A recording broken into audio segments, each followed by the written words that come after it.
very obvious that we are very inconsistent as a team, and that's something that we are trying to address.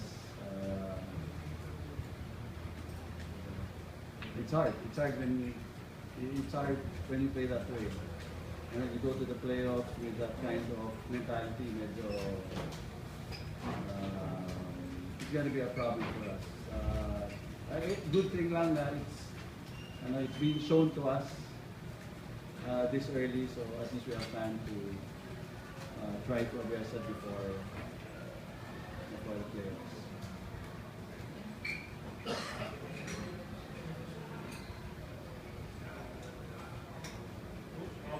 How about RR RR Pogwai. Well, somebody asked me before the start of the game about RR, especially him. I think scoring 16 points the last game. Sabi ko si Roger will be a given in terms of his effort and his defense.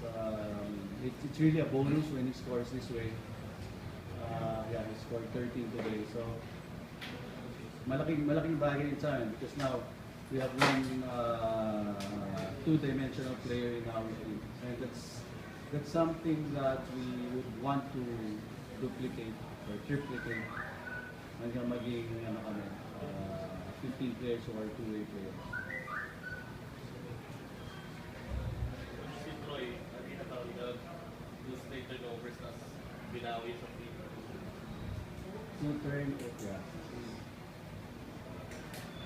We need to learn how to win ball games. If you've noticed, we had Denuelas, Pogo, and Rosario in the end game, and those are really young players. So for us, for them to really have a chance at the end game, that's something that they need to learn to. Kung paano magtapos ng game.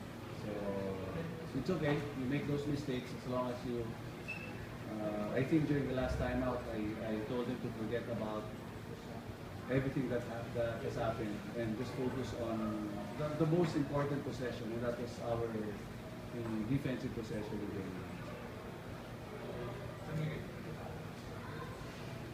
San Miguel.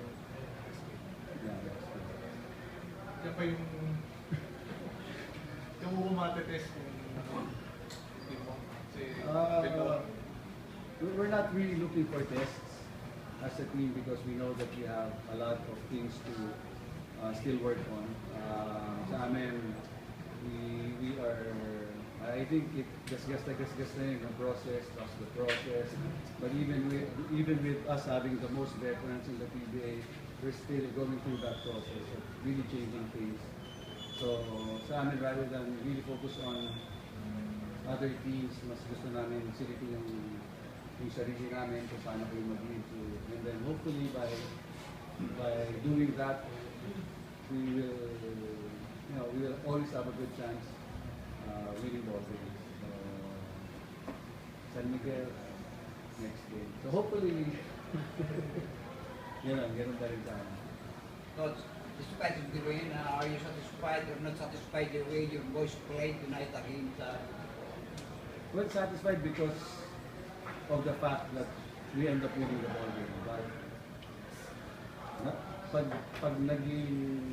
if you really focus in and look at the very details of the game, then that's where the dissatisfaction comes.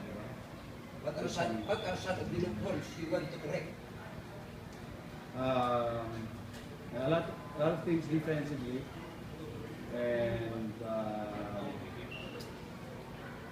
I think it's a lot na kailangan natin baguhin our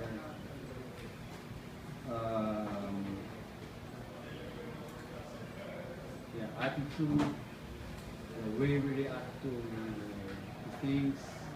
Because we're a good team. We're a good team when good things are happening. But we are not really a good team yet pag magulo.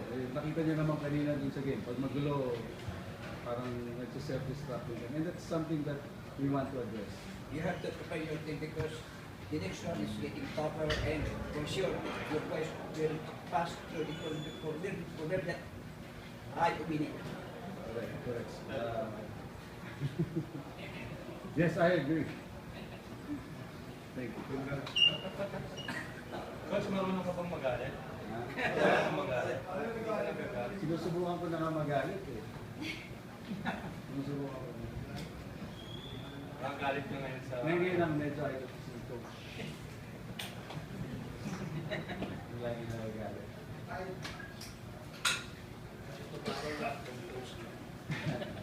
Thank you.